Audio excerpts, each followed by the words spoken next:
falenderoj shumë për gjithëve që keni ardhur. Sot është 22 prilli, dita tokës, dita ambientit.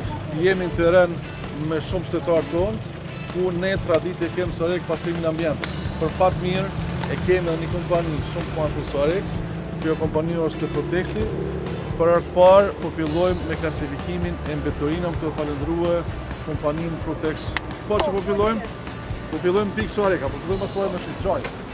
Ku e kemi kanaçe? Ka ty shka ka? Këtu është letra. Këtu që kështë letra. Këtu e kemë plastikën, këtu shkon plastika, edhe këtu e kemë qelqi. Sot në rastin e ditës botërore të tokës, Fondacioni Golden Eagle dhe Frutex po fillon një projekt të ri, që do të quhet Golden Eco. Ky projekt pritet t'i kushtoj kompanisë Frutex rreth 100.000 euro, ku do të jenë të punësuar mbi 10 punëtorë dhe normalisht do të ketë edhe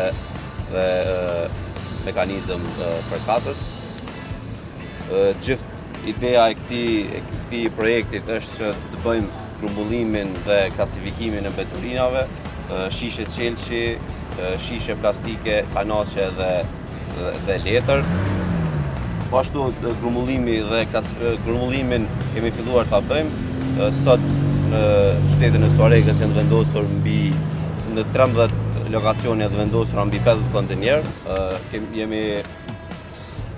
Kemi arrit marrëveshje me disa kompani për blerjen e materialeve të reciklueshme dhe po mendojmë që ky projekt mos qëndroj vetëm në komunën e Soarekës, por të vazhdojë edhe në komuna tjera.